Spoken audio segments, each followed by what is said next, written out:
नमस्कार दोस्तों, आपका बहुत बहुत स्वागत है हमारे इस YouTube चैनल पे। तो आपको पता है कि हमारी फिजिक्स की प्लेलिस्ट चल रही है। अगर अभी तक किसी ने हमारी उस प्लेलिस्ट को शुरू से नहीं देखा है, डायरेक्ट यहाँ पे आ गए, तो प्लीज पहले पीछे वाले प्लेलिस्ट को देखिए, पता पीछे वाले वीडियोज को देखिए, उसके बाद यहाँ पे आपको पूरी अच्छे से समझ में आएगा। तो दोस्तों मैंने डिस्क्रिप्शन में लिंक दे दूंगा इसका, तो आप वहां से सीधा एक्सेस कर लेना, ठीक है। तो दोस्तों आज जो हम लेक्चर में बात करने वाले हैं, आज हम पढ़ने वाले हैं विद्युत क्षेत्र के बारे में और इसकी इंटेंसिटी के बारे में भी पढ़ेंगे। तो सबसे पहले हम ये समझ लें कि इलेक्ट्रिक फील्ड होता क्या है, ठीक है। तो इलेक्ट्रिक फील्ड क्या होता है, इसको समझने के लिए क्या है करते हैं, तो ना रियल लाइफ आपको एक एग्जांपल देता हूं। इलेक्ट्रिक फील्ड क्या होती है, किसी भी चार्ज के अराउंड का कोई फील्ड होता है। जैसे कोई चार्ज है, कोई भी चार्ज हो, इसके अराउंड या इसके अराउंड कोई, मतलब इस चार्ज का कहीं इस एक एरिया होता है इस चार्ज का, ठीक है, जहां तक ये किसी अदर फोर्स को रिपेल या वो कर सकता है। अब समझो, आप समझ लो, कुत्ता देखे होंगे सब, dogs, you very know about dogs.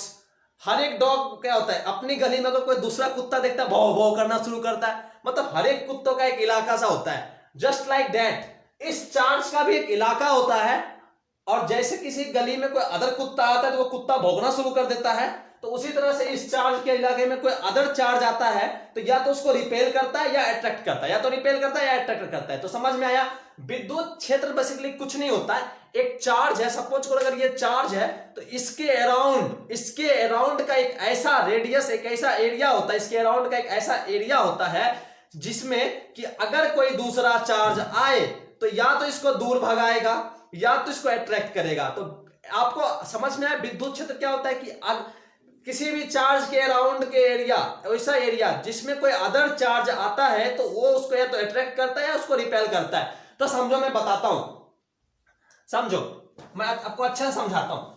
कुत्ते वाला एग्जांपल याद रखना। समझो, मान लो कि ये कोई प्लस चार्ज है, ये कोई चार्ज है क्यू, प्लस माइनस कुछ भी हो सकता है। पहली बात तो ये तो प्लस चार्ज है, ठीक है। अब हमने क्या किया, यहां पे कोई चार्ज, एक हमारा चार्ज है ये, मान लो यहां पे Q1 कोई चार्ज है, मैं पहले Q1 को यहां लाया, यार इसने इस Q1 को कुछ नहीं किया। मैं फिर इस Q1 को यहां लाया, देखा यार फिर इसने इसको कुछ नहीं किया। अब मैं इस Q1 को थोड़ा ऐसा यहां ले आया, ठीक है, फिर भी इसको कुछ नहीं किया। हमने Q1 को यहां ले आया, फिर भी इसको कुछ नहीं किया। हमने जस्ट थोड़ा सा इस पर स्लाइड किया, इसको फेंक दिया बाहर, मतलब ऐसा लगा कि इस पर एक फोर्स अप्लाई करने लग रहा है। तो ये क्या हुआ कि जब मैं Q1 को यहां रखा तो इस Q ने इस Q1 पे कोई फोर्स अप्लाई नहीं किया, ना तो अट्रैक्शन ना रिपल्सन। अट्रैक्शन रिपल्सन कब होगा तो आपको पता है, अगर ये भी प्लस तो रिपल्सन, अगर एक प्लस दूसरा माइनस तो attraction, minus minus repulsion, minus plus attraction, ये सब तो आपको पता है। सेम में रिपल्सन, डिफरेंट में अट्रैक्शन। तो प्लस चार्ज यहां था, यहां भी ये प्लस चार्ज इस प्लस चार्ज पे कोई इफेक्ट नहीं किया, लेकिन जब इस प्लस चार्ज को मैं यहां लाया फिर भी इफेक्ट नहीं किया। इस चार्ज को जब मैं यहां लाया फिर भी इस पे कोई फोर्स नहीं लगा। इस चार्ज को फिर मैं यहां ले आया, मतलब इसी चार्ज को वापस से हम यहां ले आए, फिर भी कोई इफेक्ट नहीं पड़ा। स्टिल यहां तक ले आए, कुछ नहीं पड़ा। जैसे हम यहां पे ले आए तो इस पर एक फोर्स लग गया जो इसको अपोजिट में डायरेक्शन में फेंक रहा था।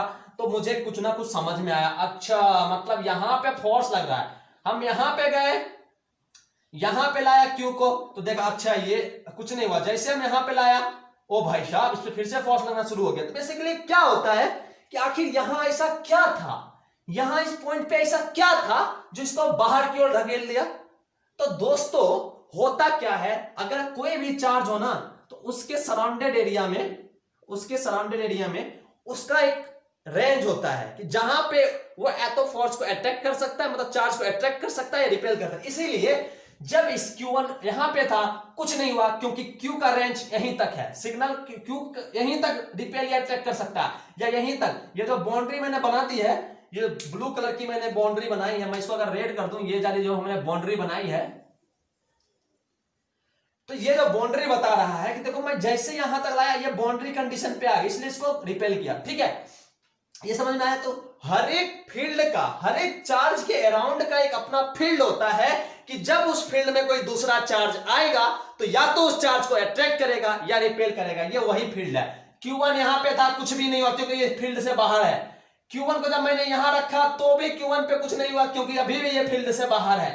Q1 को फिर मैं यहां ले आया फिर भी इस पे कुछ नहीं हुआ क्योंकि अभी भी ये फील्ड से बाहर था। जब मैं यहां ले आया फिर भी कुछ नहीं हुआ क्योंकि अभी भी ये फील्ड से बाहर था। स्टिल यहां पे भी फील्ड से बाहर था, लेकिन जैसे इसको मतलब यहां पे ले आएंगे ना, इसको फोर्स लगा दिया क्योंकि ये इसके इस चार्ज के इस चार्ज के फील्ड में आ गया था ये चार्ज, इसलिए ये प्लस था तो रिपेल कर दिया। सपोज अगर ये माइनस चार्ज होता तो इसको अपनी ओर अट्रैक्ट करता। तो मतलब समझ में आ रहा है इलेक्ट्रिक फील्ड क्या होता है। ये जो लाइन आपको मैं दिखाया हूं रेड कलर, ब्लू के ऊपर जो मैं रेड चलाया हूं, यही हमारा इलेक्ट्रिक फील्ड होती है। तो इलेक्ट्रिक फील्ड क्या होती है दोस्तों? इलेक्ट्रिक फील्ड एक ऐसी लाइंस होती हैं, इलेक्ट्रिक फील्ड एक ऐसा क्षेत्र होता है, किसी भी चार्ज का एक ऐसा क्षेत्र, नोट डाउन कर लेना इस चीज को। Electric field is any region of any charges in that area if other charge comes तो that charge apply the forces on that charge. मतलब समझ में समझो, इसको हिंदी में बता दो, शुद्ध हिंदी में। एक चार्ज का इलेक्ट्रिक फील्ड, विद्युत क्षेत्र एक ऐसा क्षेत्र होता है जिसके चारों ओर विद्युत क्षेत्र एक ऐसा एरिया होता है किसी चार्ज का कि अगर उस एरिया में कोई दूसरा चार्ज आए तो वो उस चार्ज पे या तो अट्रैक्शन फोर्स अप्लाई करता है या रिपल्सन फोर्स अप्लाई करता है। ये विद्युत क्षेत्र का सिंपल डिफिनेशन हो गया। और विद्युत क्षेत्र, आई होप इस चीज से आपको विद्युत क्षेत्र समझ में आ गया होगा। दोस्तों अब बात आती है, ठीक है विद्युत क्षेत्र समझ में आ गया, अब एक चीज बताओ कि चार्ज यहां पे था तो फोर्स ऐसा लगा, जब हम फिर भी जबरदस्ती चार्ज को हम घुसा के यहां पे ले आए तो इसको और जोर से धक्का देगा ना, क्योंकि और भी करीब आ गया। अगर माइनस चार्ज होता तो और भी तेजी से ट्रैक करता है ना। तो बेसिकली ये यहां पे बात, जब हम इलेक्ट्रिक फील्ड की बात करते हैं तो बात आती है उसकी तीव्रता की, इंटेंसिटी की। यहां इंटेंसिटी से हमारा मतलब क्या है कि जब इस चार्ज को, कोई चार्ज अगर यहां पे आ रहा हो तो यहां पर जो फोर्स लगेगा, या कोई चार्ज जो यहां, मतलब अगर मैं इसी चार्ज को जो यहां पे रखूं, यहां पे जो फोर्स लगेगा, हर एक फोर्स में कुछ ना कुछ डिफरेंस होगा। क्योंकि ये ज्यादा दूर है, इसमें थोड़ा कम लगेगा, क्योंकि यहां की इलेक्ट्रिक फील्ड देखो थोड़ी दूर हो गई। अगर यहां पे हो तो ये इलेक्ट्रिक फील्ड के बहुत ज्यादा करीब है, इलेक्ट्रिक फील्ड के अंदर आ चुका है, इसके भी करीब आ चुका है, इस पे बहुत तेजी से बाहर फेंकेगा इसको। मतलब यहां पे उसकी तीव्रता ज्यादा होगी, यहां पे उसकी तीव्रता कम होगी। तो बेसिकली विद्युत क्षेत्र की तीव्रता से मतलब क्या है आप समझो। विद्युत क्षेत्र समझ गए, चार्ज के अराउंड का एरिया हमारा विद्युत क्षेत्र होता है। और विद्युत क्षेत्र की तीव्रता से हमारा मतलब क्या है दोस्तों? विद्युत क्षेत्र की तीव्रता से हमारा मतलब यह है कि अगर कोई चार्ज है और उस चार्ज के पास में हम कोई चार्ज लाते हैं, उस चार्ज के रीजन में कोई अदर चार्ज लाते हैं, तो कितना तेजी से धक्का देता है या कितना तेजी से अट्रैक्ट करता है, तो ये बताता है हमारा विद्युत क्षेत्र की तीव्रता। Basically when any charge comes a region inside a other charge, तो how much forces feel that the charge in that region is all, it's called हमारा विद्युत क्षेत्र। ठीक है, तो विद्युत क्षेत्र हमारा क्या होगा, आपको मैं एक डिफिनेशन समझाता हूं और आपको फिर एक्सप्लेन करूंगा अच्छे से। अगर किसी चार्ज के विद्युत क्षेत्र में कोई दूसरा चार्ज आता है तो वो चार्ज जितना भी फोर्स फिल करता है, उस फोर्स की जो अमाउंट्स होती हैं वो हमारा विद्युत क्षेत्र होता है। अब मेरी बात को समझो, अब आप डिफिनेशन समझ गए, अब मैं आपको एक्सप्लेन करता हूं अच्छे से। चलो, तो आप समझ गए अगर विद्युत क्षेत्र की तीव्रता की बात होगी तो फोर्स का बड़ा महत्व है उसमें, कि वही ना, जितना तेजी से फोर्स लगा वहां की तीव्रता ज्यादा, अगर कहीं कम फोर्स लग रहा है तो कम तीव्रता कम। बेसिकली समझो क्या हो रहा है। सपोज करो दोस्तों, सपोज करो ये हमारा Q चार्ज है, ठीक है, ये हमारा Q चार्ज है और यहां पे हमारा Q1 चार्ज है, ये Q0 चार्ज है। ठीक है, यहां तक समझ में आया। हम ये जानना चाह रहे हैं कि इसकी इंटेंसिटी के बारे में, मतलब विद्युत क्षेत्र के बारे में, जो भी है हम यहां पे इस पॉइंट पे इसकी निकाल रहे हैं विद्युत क्षेत्र। यहां पे Q1 रखे। अब जरा कूलम फोर्स से आप अगर मान लो इसके बीच की दूरी R है, बीच की दूरी क्या है, R है। F अगर हम लगाए कूलम फोर्स से तो हमारा कूलम फोर्स क्या बोला दोस्तों कि ये जो F होगा 1/4 pi epsilon not. Epsilon not लेने का मतलब है कि इसको हम हवा में ट्राई कर रहे हैं, निर्वात में ट्राई कर रहे हैं, किसी अदर मीडियम में नहीं। ये हमने कूलम्स लॉ में आपको बताया है। अब हमारा होगा Q0 इंटू Q1 अपॉन में R²। समझ में आया? ठीक है, ओके, यहां तक तो समझ में आ गया। ठीक, अब मान लो यहां पे एक टर्म्स लो, इसको हम इस तरह से लिख रहा हूं, ये सारा terms 1/4 pi epsilon not Q not upon में आर स्क्वायर इंटू Q1। कोई दिक्कत समस्या नहीं।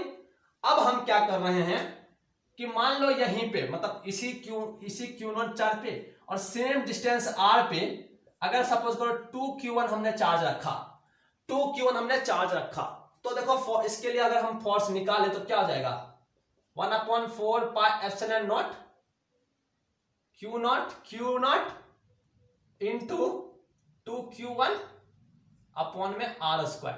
तो देखो ये टर्म्स, देखो दोस्तों इसकी वजह से आर डिस्टेंस पे पहले मैंने Q1 रखा था, फिर मैं 2Q1 रखा, Q1 रखा तो फोर्स में ये चीज तो यहां भी है, ये चीज यहां भी है, डिफरेंस कितने का है चार्ज का। यहां Q1 आया, यहां 2Q1 आया, ठीक है, यहां Q1 आया, यहां 2Q1 आया। दोस्तों ये जो अमाउंट है ना, this is called electric field की इंटेंसिटी, यही हमारा ई बोलते हैं, क्योंकि ये क्या अमाउंट है, ये अमाउंट यहां भी है, यहां भी है, बस चार्ज से मल्टीप्लाई हो रहा है और कुछ नहीं हो रहा। इसी अमाउंट को हम क्या बोलते हैं दोस्तों, ई बोलते हैं। इसलिए इससे डिफिनेशन निकला कि F बराबर E इंटू क्यू। अंडरस्टैंड, ये E का मतलब हम कहां से निकाले हैं कि जब भी किसी चार्ज से किसी सर्टेन डिस्टेंस पे कोई अदर चार्ज रखते हैं, सर्टेन डिस्टेंस की बात कर रहा हूं, तो ये चीज उसमें कांस्टेंट आता है, सिर्फ चार्ज का मल्टीपल आता है। ये चीज जो हम बताते हैं ये बेसिकली इसकी इलेक्ट्रिक फील्ड के बारे में बताता है। That's why we called F equal to E into q. तो दोस्तों हमारा जो फोर्स है वो वेक्टर क्वांटिटी है और Q तो सिंपल चार्ज है। अब फोर्स ये वेक्टर है तो ये तो सिंपल चार्ज है, ये वेक्टर है, दिस मींस ये भी हमारा वेक्टर होगा, क्योंकि इधर वेक्टर हो तो इधर भी वेक्टर हो। Vector does not equal to a scalar, this is vector equal to this is the vector. अब देखो, अब चलो भाई मान लिया है तो मैथमेटिकली मैंने बोल दिया ये वेक्टर तो ये भी वेक्टर, तो भैया ई की डायरेक्शन किधर होगी, तो ई की डायरेक्शन होती किधर है, अगर फोर्स इस पे इस डायरेक्शन में लग रहा है तो ई की डायरेक्शन भी इसी डायरेक्शन में होगी। अगर ये नेगेटिव चार्ज होता तो फोर्स का डायरेक्शन इधर होता तो ई का डायरेक्शन भी इधर ही होता। ठीक है, यहां तक बात समझ में आई। अब देखो दोस्तों यहां तक कोई दिक्कत नहीं है, आपको समझ में आ गया कि force equal to E into q होता है और फोर्स की जो डायरेक्शन होगी वही ई की भी डायरेक्शन होगी। तो it's all about electric field और इलेक्ट्रिक फील्ड की इंटेंसिटी के बारे में। अब यहां से अगर आप ई की वैल्यू निकालो तो ई बराबर F बटे क्यू।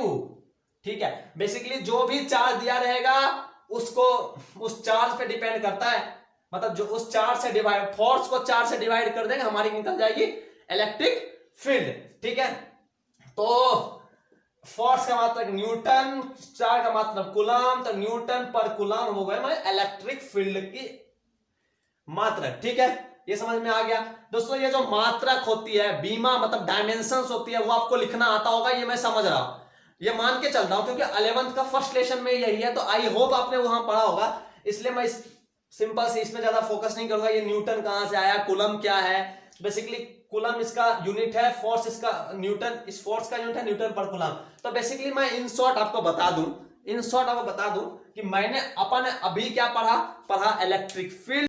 तो अभी तक हम लोगों ने पढ़ा कि F equal to Q into, ये मैं समरी कर रहा हूं जो अभी जस्ट हमने पढ़ा है। ठीक है, तो F equal to Q into E पढ़ा, ये हमने कैसे निकाला था, आपने देखा था ना, ये हमारा Q1 चार्ज था, ये Q2 चार्ज था, यहां से ये F अप्लाई कर रहा था, तो अब इसी सेम डिस्टेंस पे अदर चार्ज को लाके रखें तो 1/, ये टर्म्स कांस्टेंट आई थी। ठीक है, ये टर्म्स कांस्टेंट आई थी, जिसको हमने बोला इलेक्ट्रिक फील्ड की इंटेंसिटी, इसको बेसिकली इलेक्ट्रिक फील्ड बोलते हैं। तो ये इलेक्ट्रिक फील्ड आई थी, वो हमने इसे रिप्लेस कर दिया, और जो भी ये Q चार्ज था, ये Q0 था बेसिकली, और ये Q चार्ज क्या था, जिसपे ये फोर्स अप्लाई कर रहा था। तो F equal to Q into E, जिसकी यूनिट न्यूटन पर कूलम होती है, इसकी इलेक्ट्रिक फील्ड की, और डायमेंशन ये होता है। और इन शॉर्ट में कोई एक चीज बताना चाहूंगा, जो अपने सुपरपोजिशन प्रिंसिपल पढ़ा था फोर्स का, जहां पर हमने ये देखा था कि बहुत सारे चार्जेज एक ही चार्ज पे फोर्स लगा रहा था, तो नेट फोर्स होता था सारे फोर्स का वेक्टर सम, सुपरपोजिशन प्रिंसिपल याद है ना। उसी प्रिंसिपल को अगर हम इस पे अप्लाई कर दें, अगर बहुत सारे चार्ज हों Q1 Q2 Q3 Q4, किसी एक चार्ज Q पे बहुत फोर्स अप्लाई कर रहे हो, इसके कारण इंटेंसिटी E1 है, इसके कारण इंटेंसिटी E2 है, इसके कारण इंटेंसिटी E3 है, इसके कारण इंटेंसिटी E4 है, तो नेट E बराबर क्या हो जाएगा दोस्तों, E1 plus E2 plus E3 plus E4। ये हमारा इस तरह से En जहां तक जाए, तो ये हमारा एक तरह से अध्यारोपण सिद्धांत का एक थोड़ा सा विस्तार रूप है। तो दोस्तों ये मैंने आपको यहाँ पे समरी किया और खत्म किया आज का इस टॉपिक को। तो अभी आप ध्यान रखना, आपको क्या पढ़ाई करनी है, अपने बुक से पढ़ना इलेक्ट्रिक फील्ड के बारे में, उसके बाद उसकी इंटेंसिटी के बारे में, एंड दैट्स इट। मिलते हैं आपसे नेक्स्ट लेक्चर में, तब तक के लिए bye bye, take care, see you.